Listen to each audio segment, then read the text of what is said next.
Okay, we're live, I think. Hello, everyone. Not sure if this is working, but I hope you can hear me. Hello and welcome to our live stream. I'm very excited to be doing this again with you all.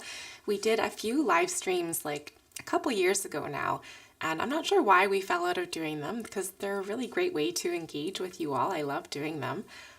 So yeah, I'm looking forward to connecting with you guys all and answering some of your questions.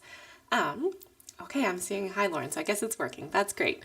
Okay, so the way this is going to work is I am going to be keeping an eye on the chat for questions, but Rob is also going to be helping me by picking some questions for me to answer, just because it gets a little confusing, so hopefully that will ease the flow of things.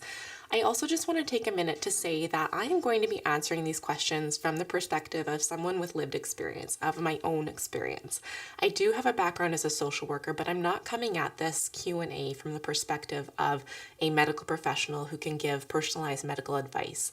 And so if your question is centered around something that is more personal to your medical situation, I'm probably not going to be able to answer that, or I'm just going to say the same thing because I'm really not coming from a position of, being able to give medical advice.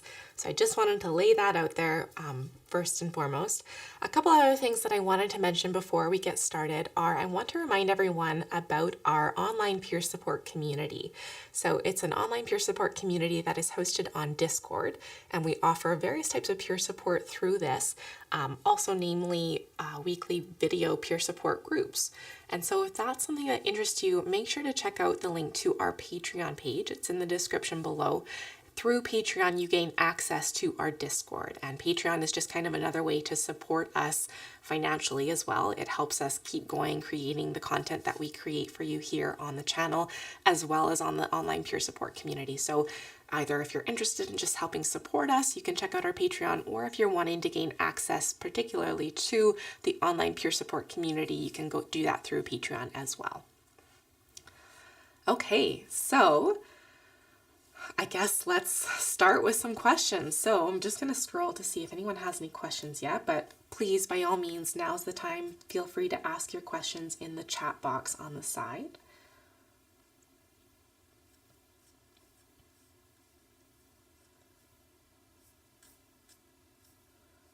Okay.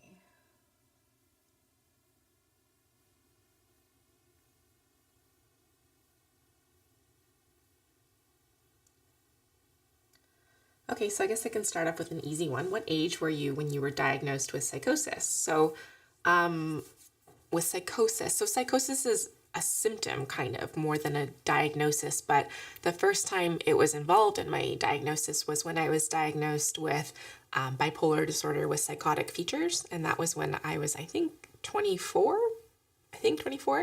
But then I was diagnosed with schizoaffective disorder when I was 25. So yeah, that's kind of, and I'm 31 now, so I've had it for 6 years. Well, I've been diagnosed with it for 6 years.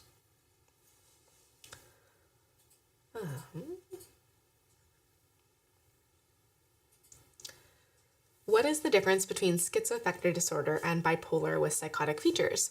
So that's a really great question. We actually have a whole video on this, which is just kind of giving a bit of a differentiation between schizoaffective disorder, bipolar, and schizophrenia.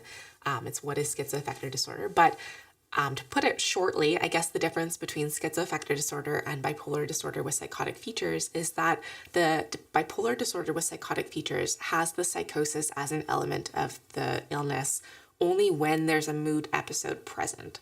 Whereas with schizoaffective disorder, you can be experiencing psychotic symptoms without any mood episode present. So I mean, without experiencing depression or mania or whatever it may be. So that's kind of the main difference between the two.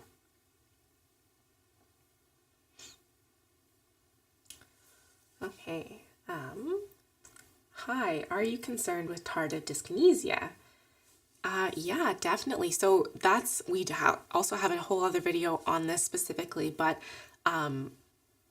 I have been on antipsychotic medication for quite some time, and tardive dyskinesia is something that I have experienced. So for those of you who may not be familiar with that, tardive dyskinesia is, I'm not sure what it actually, off the top of my head, the exact definition of it is, but it's basically when you have some sort of like a movement disorder as a result of the medications that you're on, primarily antipsychotic medications, can lead to tardive dyskinesia, particularly the first generation ones.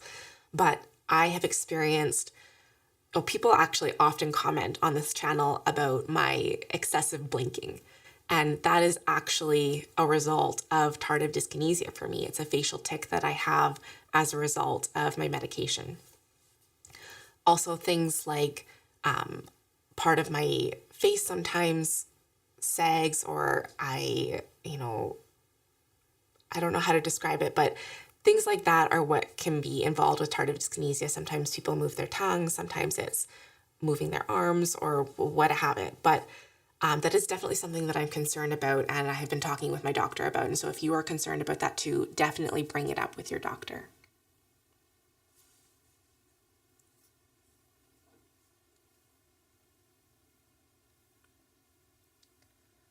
Okay, how can one deal with anasagnosia when you can't identify you are experiencing it? Oh, that is a great question, and I'm not sure I even have a great response to that because I don't know. I'm still trying to figure that out as well. It's a really, really hard part of the illness. So for those of you who aren't familiar, anasagnosia is when you have a lack of insight into the fact that you have schizophrenia or an illness. And it can make it really, really difficult to accept, obviously, that you have the illness. It can make it really, really difficult to accept that you need treatment for the illness, which just kind of makes it all a lot harder and a lot worse overall if you don't believe that you have an illness, but you are struggling with it, and it just kind of keeps spiraling from there. And so how do you deal with anasagnosia? I think some tips, I guess, that I've learned along the way are, when you are in a period of wellness where you understand that you have the illness, do as much as you can to get familiar with your experience of the illness so that, you have more acceptance around it and you have a better understanding of what kind of signs and symptoms in your life mean that you're, dealing with the illness that you have. And then hopefully that will help you better remind yourself of that when you're experiencing anasagnosia. Another thing that's been really helpful for me is having people in my life who I can trust. And so, trust to tell me, hey, I think you're having a hard time with this right now. And so for me, that's namely my partner, Rob, who has a fairly intimate understanding and, acquaintance, I guess, with me and my illness. And so I can trust him in the periods where I may be questioning if I have the illness or not, to help guide me in terms of still accessing treatment and still, acting in a way that's cognizant of the fact that I have the illness.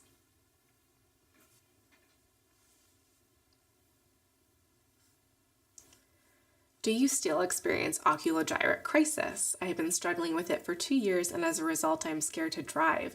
How did/do you deal with it? Yeah, that's another great question. So we have a whole video on my experience with oculogyric crisis, but basically what oculogyric crisis is again, another side effect of a certain medication that I'm on that causes my eyes to drift upward and to look upward. And sometimes it can be really uncomfortable. Well, it's always really uncomfortable. Sometimes a little bit painful it can be for some people. And it's kind of a weird one to experience. I think I thought I was just kind of losing it a little bit, like thinking that this was something that was happening to me, because it was never something that was communicated from my doctors as a possibility. And it was never something that I heard other people talking about either. And so when I was experiencing this, I had no language for what it was. I had no understanding of what it was. And I ended up just dubbing it upper fixation, which is what I called it. But later I learned that there's an actual term for it, and it's oculogyric crisis. So it does still happen to me occasionally. It primarily happens to me when I'm running. I think that has to do with being exerted and tired and whatnot, and being more prone or disposed to it when that is the case. What I do for it, I ended up talking about it with my doctor, and he prescribed me, what did he prescribe me? I don't know. He prescribed me something that benzotropine. Thanks, Rob. He prescribed me benzotropine to counteract that when it's happening. I kind of didn't really want to add more medication, and so I rarely use it. I just kind of try to rest and kind of let it pass. It usually passes within like a half hour or so. Benzotropine is not supposed to be good for TD. So it's a topic to balance. Right, yeah, Rob's just reminding me that also benzotropine, we have a whole video on this going into why this is, but it's not good to treat TD with this. And so, that can be kind of a tough balancing act too, where it can make TD symptoms worse as well. So if you are experiencing TD and oculogyric crisis, talk about it further with your doctor about what you can do. But again, I don't actually take the benzotropine for my oculogyric crisis when it happens. I just kind of try to rest and let it pass on its own.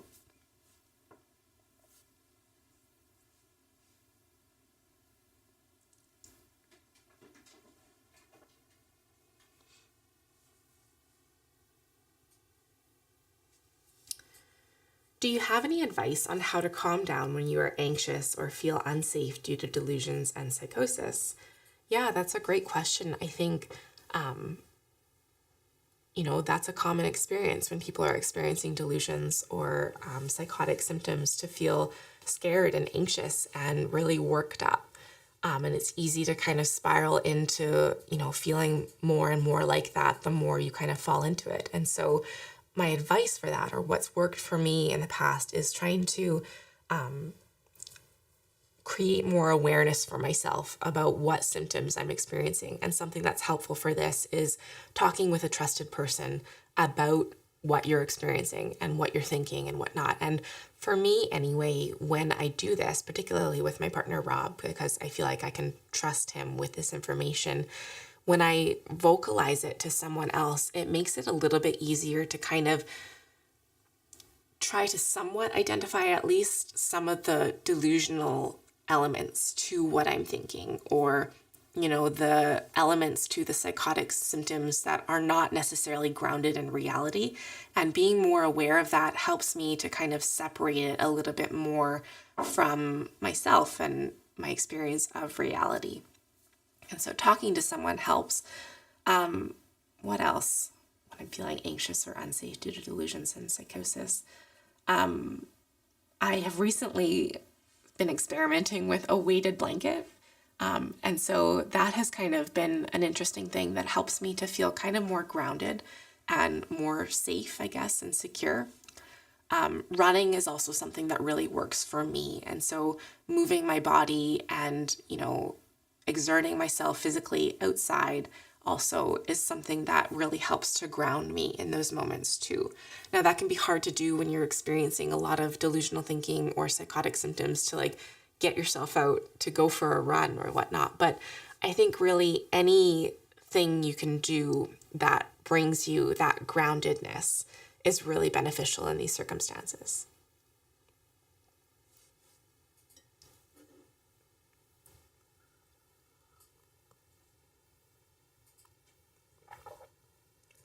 How did your body react to antipsychotics and other medications during your first year of taking them? My brother has been taking them and he sleeps a lot during the day and can't focus. Any tips? Yeah, so probably not even just specific to the first year of taking antipsychotics and other medications for psychiatric illness reasons, whatever. It can be really, really difficult to find a medication that works really well with your body and your brain. And, I've definitely gone through bouts on various medications where I have been so sedated and, sleeping all day, unable to concentrate at all, a lot of brain fog, a lot of, just not feeling great on the medications, which makes it really hard to function. And so it takes a lot of work with your psychiatrist and back and forth and being really open and honest about how the medications are affecting you, how you want to feel on medication, and voicing what's important to you in terms of not having to deal with some of these kind of excruciating side effects.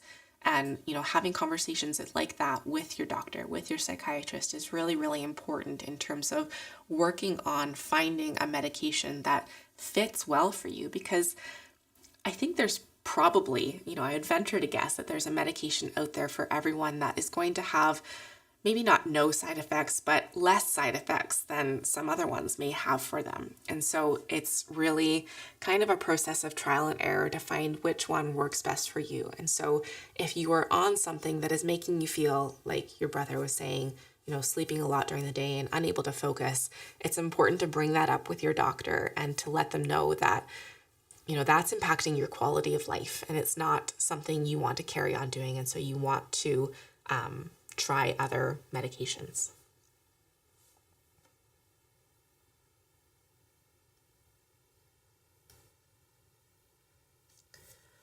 Hi, Lauren. What's the role of family in recovery or managing your illness? I'm in the process of getting diagnosed, but my parents and siblings don't support me. Lots of hugs and kisses to you and Rob. Thank you. I'm really sorry to hear that your family is not supportive of you going through this experience. Sorry. This is just okay.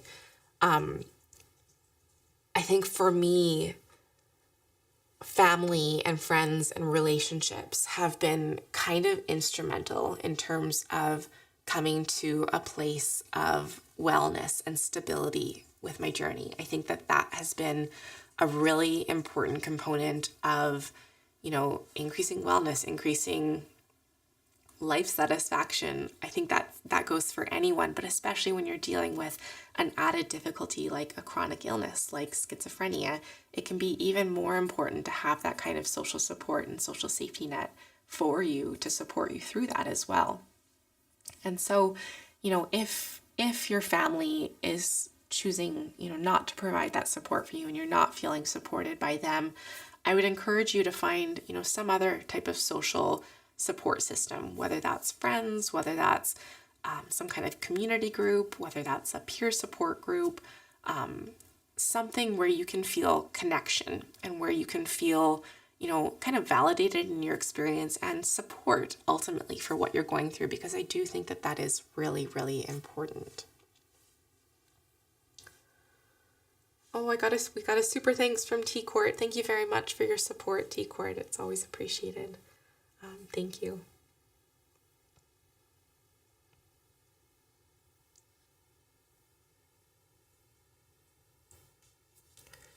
How do you learn how to communicate symptoms when they make you feel so confused? That's a really, really great question, because I think that's something that people really, really struggle with this illness in particular. And it's something that I struggled with for years, up until practicing it repeatedly with this channel. It's something that I really, really struggled with, articulating what the experience is like, because it is so hard to find words for this different experience that you're having that is really often not talked about. And so it's hard to, figure out how to communicate it to someone else. And so advice for that would just be to, maybe journal or maybe talk about it as much as possible with other people in your life. Try to express it as best as you can. And if they don't understand, they can ask more questions, or you can try to rephrase it another way. Talking about it with people who are experiencing similar things to you, I think has been really helpful for me in terms of being able to figure out how to articulate my experience. Early on in my illness journey, I found a peer support group where I was able to hear other people provide articulation for some of the things that I was experiencing that I didn't know how to vocalize or verbalize before that. And so hearing about it from other people made it be like, okay, that's how I can describe this, or parts of this, I can relate to. And so it's a way to build how to vocalize what you're experiencing. And yeah, just practice. I think not being scared to share vulnerably with other people about what you're experiencing.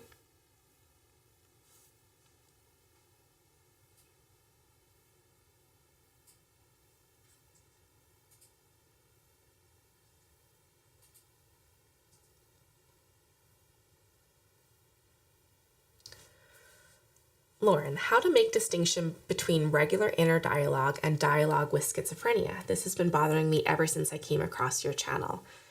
Yeah, I think that is actually something that a lot of people get confused about listening to my videos and listening to me describe hearing voices. I think that oftentimes they get confused because a lot of people, not everyone, but a lot of people have their own inner monologue or inner dialogue that happens. But I think the difference here is that those are typically your own thoughts. Sometimes you can have intrusive thoughts that don't feel like your own thoughts, but it's still coming from you. Whereas the voices that someone with schizophrenia would hear are like, if you were hearing voices, it's not, this is such a hard thing for me to differentiate for other people who don't experience it. But for me personally, when I'm hearing voices, it feels and sounds like it's coming from an external source.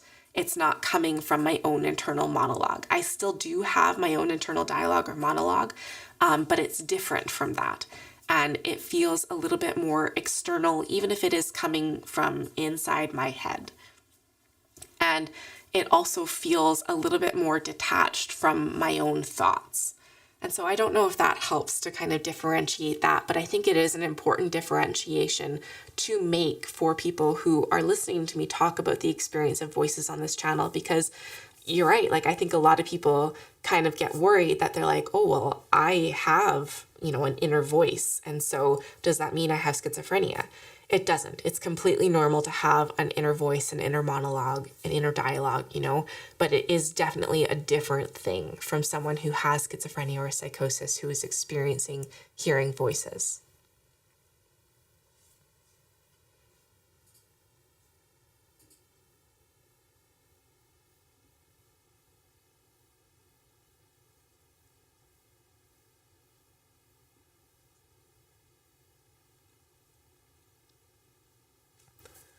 Hi, Lauren. Have you ever perceived your mental illness as a superpower or something that makes you special as a coping mechanism?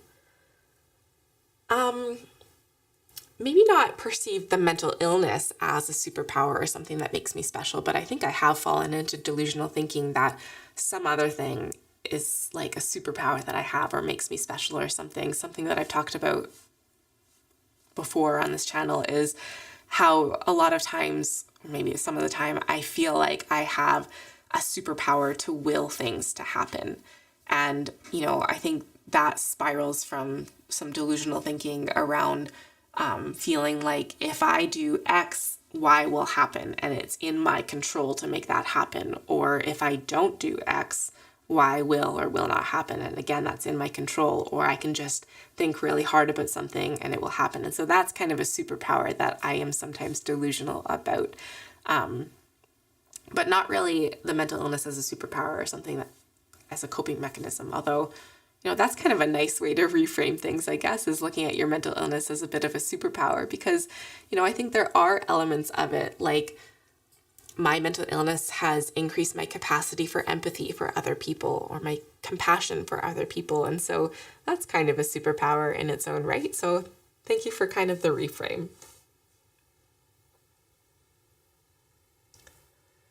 Did you ever do DBT or CBT, so dialectical behavior therapy or cognitive behavior therapy? I did. I have been in groups for both of those, which were interesting and kind of helpful. CBT, I have a hard time strictly adhering to these kind of techniques or whatever. But I think it's helpful when my therapist incorporates CBT or DBT into treatment. But yeah, I don't have a lot of experience working specifically with either of those.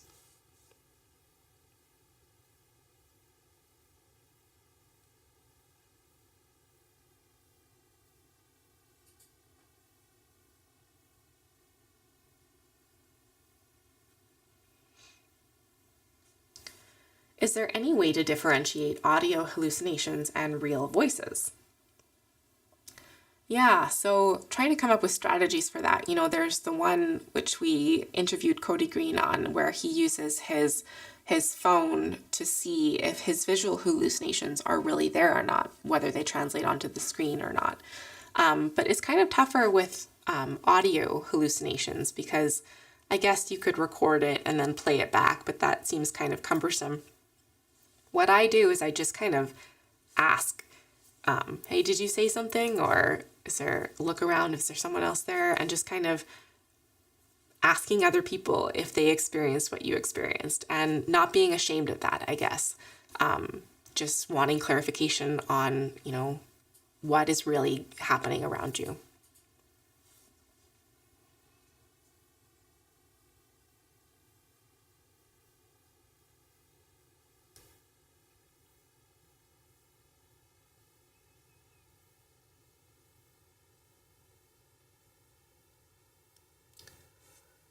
I'm just grab a drink of water.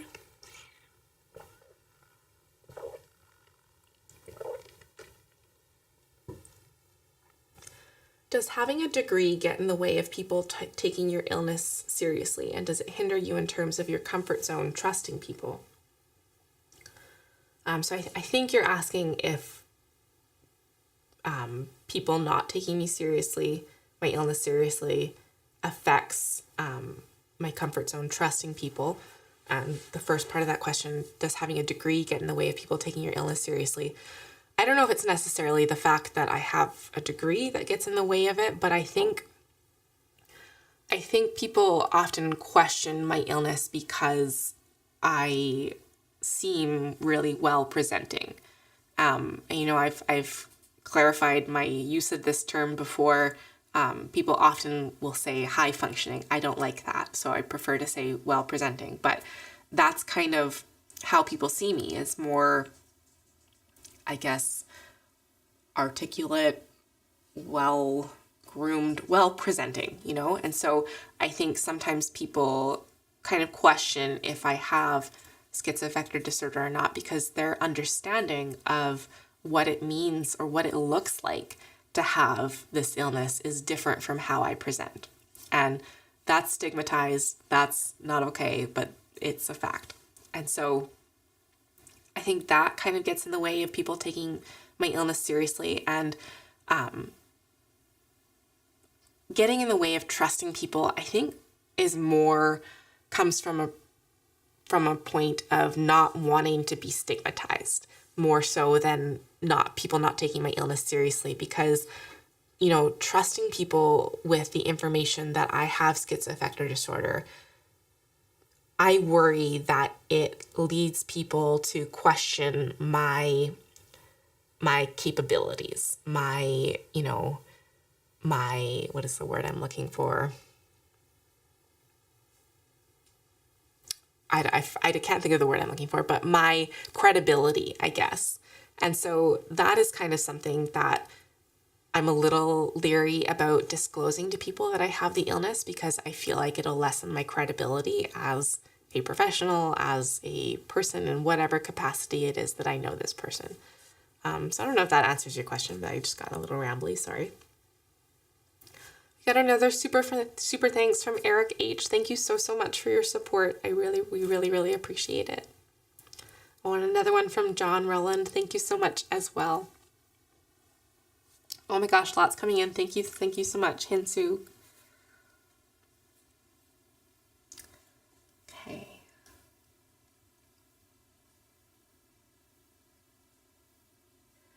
One of my delusions or episodes revolves around the TV and radio, etc., talking to me. Have you experienced these symptoms? If so, have you found a solution to snap out of delusion? Yes, I have experienced that. Less so talking directly to me. That's not something that I typically experience, though I know it is something that other people experience, but more so thinking that they're communicating with me through hidden signs or hidden patterns or types of communication like that. And that can be a really tricky one to snap out of, and to understand that, that's a delusion you're slipping into, because it feels like it's something that only you know about and only you are, privy to understanding that this is happening. And so it makes it a little bit difficult to reality check with other people because, yeah, obviously they don't know that you're being sent covert messages or whatever through the TV, through the radio. And so I think in these situations, I just kind of try to logically analyze the situation, I guess, and think about, well, who all is watching this broadcast? Thousands, hundreds of, I don't know, lots and lots of people. And then questioning, like, why would they just be communicating with me? Like, that doesn't really make sense. And so trying to question your experience of that a little bit is helpful. I know it's not always going to be effective because the delusions can really have a strong hold, but something else that again is effective, even though the things that I mentioned earlier, that it's hard to reality check with other people, but still reality checking with other people. And just kind of, I think what's helpful here is verbalizing what you're experiencing. That helps me anyway to kind of question it a little bit. When I actually put it out into the world and vocalize the delusional thinking that I'm having, it makes it easier for me to see some flaws in that thinking. And maybe less even about the person I'm communicating it to pointing out the flaws, because that's not always helpful. But again, vocalizing it and putting it out into the world makes it easier for me to identify why that may be troublesome thinking.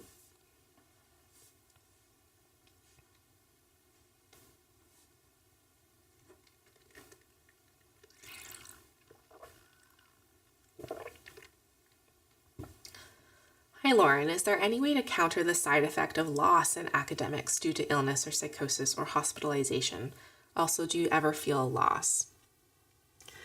Yeah, that's a really great question. I think that I shouldn't speak for everyone, but I think that probably everyone who has a chronic illness like schizophrenia that affects your ability to engage in aspects of your life the way you would like to engage with them. I think that everyone, feels some sort of sense of loss at one point or another, because inevitably you're not going to have the same capacity as you did before the illness. And so that ultimately leads to a sense of loss. And that is definitely something that I've experienced countless times, is feeling that sense of loss of what I used to think possible for myself, a sense of loss around what I used to be able to function as, or at the level that I used to be able to function at. And that can be really difficult. And you mentioned academics, and that is just kind of a really big example of how the change in capacity and function can affect your ability to perform in things like academics. And so I have had to drop out of school. I have had to take really extended periods of time away from school, and school has taken me a lot longer, and it's looked a lot different than I once thought it would. And that definitely has led to a feeling of loss.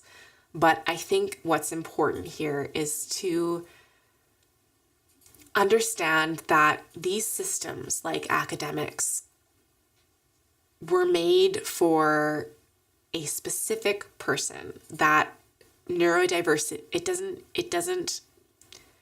that doesn't include people with neurodiverse experiences of the world. These systems were not built to accommodate differences like that. And so it's not a personal shortcoming to not succeed in these arenas that were not, built to accommodate you. It's not a personal shortcoming. It does not make you lesser of a person or even less competent of a person at all. It's just that it's a really hard space to function in with challenges that schizophrenia brings. And so that's been a really big learning curve for me, is figuring out that it doesn't mean I'm a failure because this academia world is not built for me. That's not to say I'm not going to keep trying. I deferred for another master's program, and it's still something that I want to pursue. But understanding that your path, pursuing whatever it is you want to pursue, may look different than other people. It may look different than you once thought it would look for you before your illness and whatnot. And that is absolutely okay.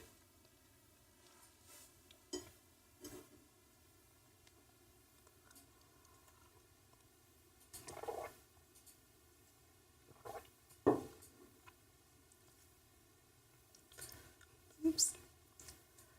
How often do you attend therapy? I'm currently attending sessions twice a week, and have you found any topics more important to discuss versus not? Yeah, so there have been periods throughout my journey with mental illness where I have been going to see my therapist like every other day. That was like a special circumstance where I received free counseling through my university, and that was a really lucky period of my life where I had such great access to therapy. That is not the case anymore. I was seeing a subsidized, I guess, therapist, but it never really felt like the right fit, and it didn't feel super effective. So I actually sought out therapy through a private therapist. And so it's costing a lot of money to go to therapy. So I definitely cannot afford to go as frequently as I used to, or even as frequently as I would probably like to. And so I'm probably going once every 3 weeks or so right now, 3 to 4 weeks. And I'm in a period of stability, so that feels okay, like it feels manageable. I probably would like to be seeing a therapist more frequently than that, just to kind of check in and, be able to talk about struggles that I'm experiencing or talk about whatever. Have you found any topics more important to discuss or not? I think really it's just about being vulnerable with yourself about, what you are struggling with, whether that's symptoms, whether that's just life stuff. I think that people are probably surprised to hear that what I talk to my therapist about most is kind of regular life stuff, life stressors that anyone would have, regardless of if they have a schizophrenia spectrum illness or not. I do talk sometimes about dealing with and managing symptoms and more illness-specific things, but therapy has helped me across the board, not just with dealing with my illness, but with dealing with life in general. And so just kind of got off on a tangent there, but I think everyone should be in therapy.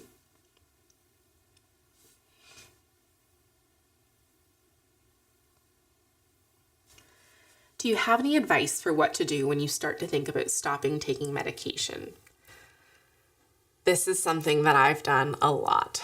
And so I have been kind of forced to figure out how to deal with it because, part of that is how I deal with it now, is reminding myself that I have walked this path countless times where I feel that I don't need medication anymore. I feel that the medication is harming me in some way, all of which leads to me stopping the medication and reminding myself that every time I do that, I end up in the hospital. I end up not well. And so, having that built up experience is something that I can draw from now and tell myself, this doesn't go well when you make this decision. And so that kind of helps to slow me down a little bit and make me take steps like talking with Rob, my partner, about my feelings about wanting to stop medication and having, more of a discussion about that where he can kind of question, and help me think about it more fully. And also do things like talk about it with my doctor, my psychiatrist, let them know what I'm experiencing and be able to talk about it more with them too. And also just, I think it's important to let your support people know that you're struggling with that, and so that they can provide you a little bit of extra support to get you through those feelings, because it can be really hard, and again, it can lead to some unfavorable circumstances. And something else that has helped is communicating this with my doctor so that he knows that I'm not always super comfortable being on medication. And that's just kind of a reality of my experience of living with and managing this illness.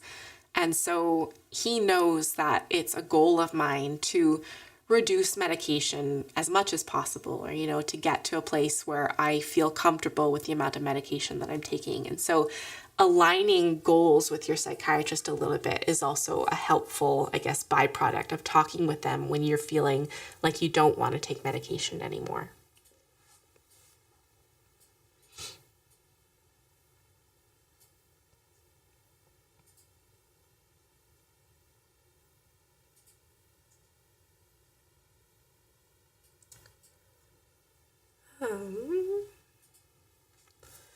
Are you able to concentrate and focus? Was motivation ever an issue for you?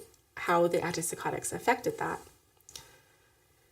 Yeah, so that's I think, I'm not going to speak for everyone, but that's probably one of the harder symptoms to work through and work around that I've experienced, is the inability to concentrate and focus and reduce motivation, and all these things make it really hard to, get things done, to accomplish the things I want to accomplish, to just engage in life the way I want to engage with it. And so that has been a really difficult thing to work through. And it's something that I work pretty specifically with my therapist about, figuring out personalized strategies to address this for myself, and figuring out, strategies and ways of coping with this that will hopefully counteract as much as possible these symptoms, but also just figuring out ways to deal with them and cope with them. So that is definitely something that I struggle with. And if you are struggling with that, please don't feel too badly about yourself, because it's part of the illness. It's also part of the medication used to treat the illness. And so it's normal if you're experiencing that. I know it sucks really badly, but you're not alone in that experience.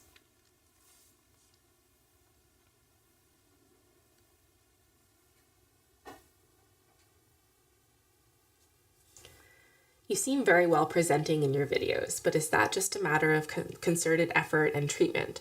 Do you freak out in public now, or did you ever regularly do so? Thank you. I think that has been, I guess, a skill that I have worked quite hard on throughout my illness, is figuring out how to still be able to present well, I guess. Because that just kind of makes life easier, unfortunately. But even if you look back at some of my earlier videos, I was not as animated. I was not as, maybe not as well presenting. I was still well presenting, but not as maybe I am now, or I have learned to be over the years. And so I think that is something that, I have worked on, and, coupled also with working really hard on being well and trying to figure out what strategies work for me personally to live with and manage my illness, and, incorporating a lot of elements into that, not just medication, but also figuring out what kind of lifestyle is most conducive to wellness for me, figuring out how to ameliorate relationships and, access that support in life is really, really important. And I think all of that effort has led to being able to be well presenting, whatever that means. Do I freak out in public now, or did I ever regularly do so? I don't think I ever freaked out in public or whatnot. And I'm not sure if that's something that a lot of people do, but I think maybe more what you're getting at is I felt overwhelmed a lot of times in social situations or in public where there was just too much stimulation. I was struggling with symptoms and I had to remove myself. So I didn't freak out per se, but I would kind of shut down. And that was something that I dealt with a lot. that actually does happen less frequently now, I think. I think I've gotten better at figuring out how to manage situations like that. But yeah, it's kind of an ongoing process. It's something that I'm probably going to be working on for the rest of my life, is figuring out how to manage all of my symptoms and all these things. And so, yeah.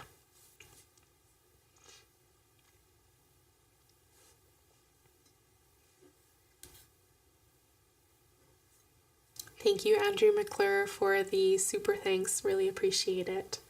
I think he said, would you do an episode with Devin Townsend? He's a metal guy and has schizoaffective. It would be interesting to see how he copes.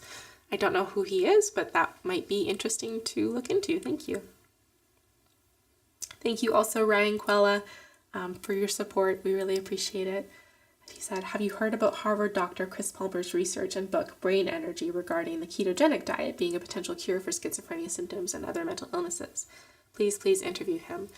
Yeah, I think that's a focus point for us throughout this year, is bringing in more professionals to speak to, ongoing research or new research and what's happening right now in the landscape of treatment and whatnot. And so, yeah, that's would be interesting. The ketogenic diet is something that I kind of experimented with a little bit, because I did read that there were, benefits to people who are living with a schizophrenia spectrum illness. So I would love to explore that more as well on the channel. Thank you. Thank you, Maggie, as well, for your support. Really appreciate it. She said, are your hallucinations always negative, or do you hallucinate sometimes that, for example, you are floating on the clouds surrounded by beautiful flowers, eating ice cream, served by some handsome guy? That's quite imaginative, and I really like that. I hope that I can now hallucinate that. My hallucinations, when I am in a period of wellness and I'm taking my medication and whatnot, they're not super negative. They usually do have a little bit more of a negative connotation, but they're pretty harmless. They're not as wonderful as, floating in the clouds surrounded by beautiful flowers, eating ice cream served by some handsome guy, but they're pretty mundane, I guess. When I am not in a period of wellness, and when I am maybe not taking medication or struggling more with that, they do tend to be a lot more negative. And we actually have a whole other video on, why the voices tend to be negative for a lot of people, and why hallucinations tend to be more negative in nature. So make sure to check that out. It's very interesting.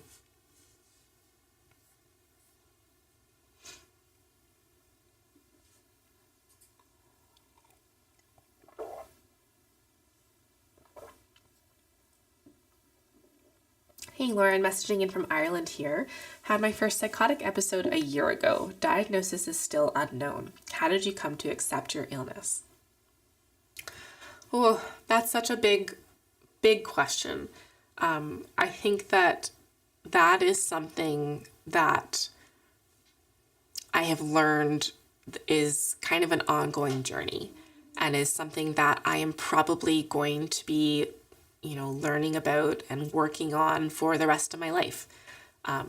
Acceptance around an illness like schizophrenia is a really hard thing to wrap your head around. And again, like I said, it's an ongoing process. And so I wouldn't say that I have come to accept my illness, but I think I've come to accept being in a place where I am open to learning more and, having acceptance around the fact that it's something that I deal with. And that's kind of an ongoing evolutionary process of figuring out what it means to accept myself living with an illness like schizophrenia. We're actually hoping to create a whole class, or whatever you want to call it, around developing self-acceptance and how to work on it. So stay tuned for that. I hope that happens soon.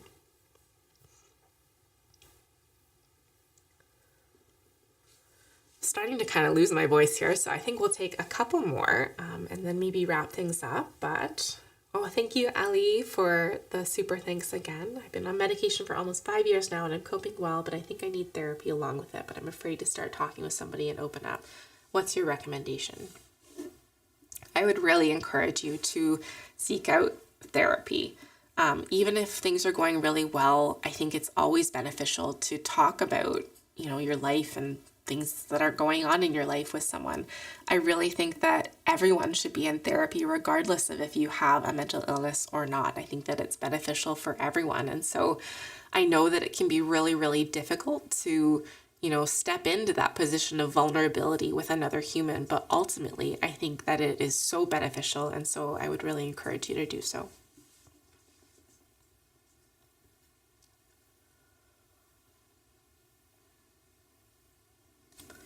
I developed schizophrenia last year. I think I was mistaking depression with the prodromal phase the last few years. Is this a normal thing to be confused about?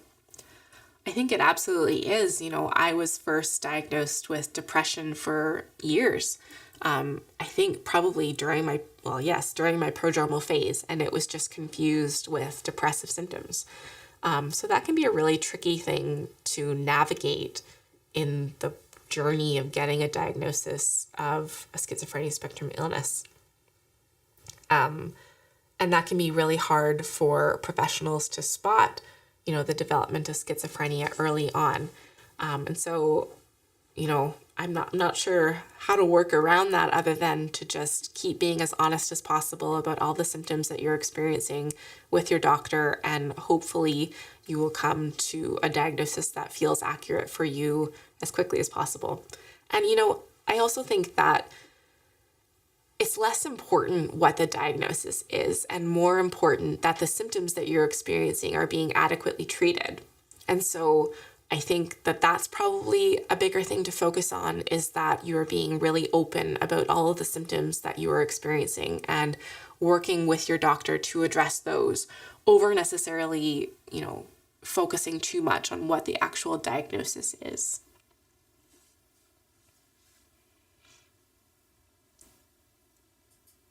Thank you, Mew Woo, for the super thanks as well. How do you know you're having delusions? That's a tricky question to answer. I think you get acquainted with familiar delusions you have and are able to somewhat recognize it that way.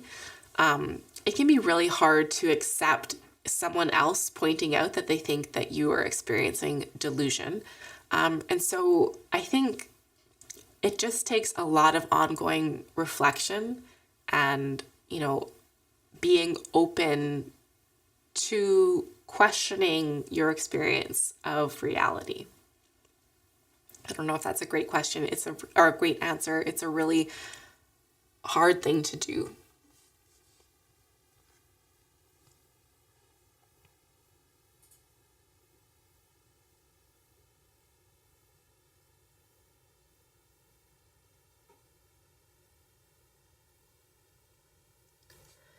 I'm about to get a promotion. Should I tell my boss so he can manage his expectations? So I assume you mean, should I tell my boss about having schizophrenia so that he can manage his expectations?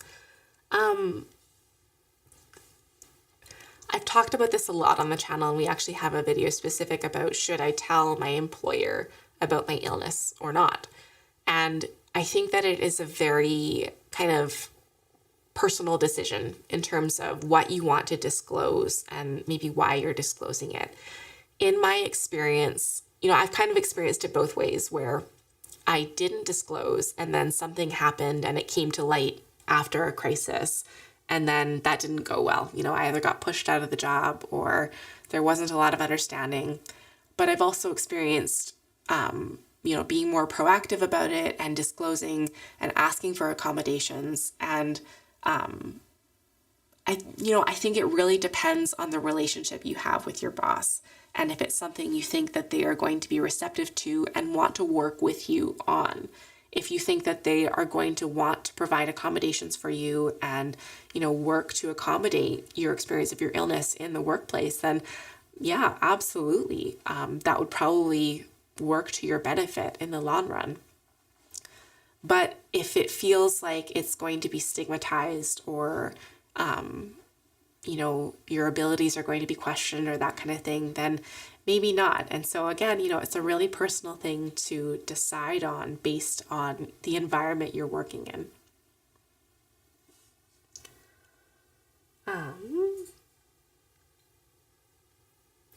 Maybe we'll we'll just do one more. We're getting close to the hour, so we'll wrap it up after this one. But what advice would you give to someone who wants to start advocacy work like yours? Yeah, so I think it's really wonderful to have as many people as possible participating in advocacy for things like mental health and schizophrenia and whatnot. And so advice I would give is basically just to, I guess, lean into vulnerability. I think that has been kind of a cornerstone of my advocacy work, is getting comfortable with being vulnerable with other people about my experiences and about, things that I want to see changes about and whatnot. And, that vulnerability has allowed me to connect with other people, whether that's people who live with the illness, whether that's people who support someone with the illness, whether that's people who don't know anything about mental health or schizophrenia. But, leaning into that vulnerability creates that connection, and it creates, again, a connection for people to want to learn more about what it is you're advocating for, or it wants people to, I keep saying connect. I'm getting lost in my speech right now, but it helps people to want to connect with whatever it is that you're advocating for. And so, yeah, leaning into that vulnerability and doing a lot of work around acceptance, I guess, is also really beneficial in terms of advocacy work. So with that, I want to thank you all so much for being present for this Q&A. Thank you so much for all the wonderful questions and comments in the chat throughout this. Thank you so much again to everyone for the super thanks. They're really, really appreciated. I had a lot of fun connecting with you guys through this and answering your questions, and I hope to do it again soon. So yeah, let us know if you want this to be a regular thing. I had a lot of fun, and thank you again so much. So with that, I guess I will sign off. Thank you so much again, and wishing you all good health. Take care. Bye.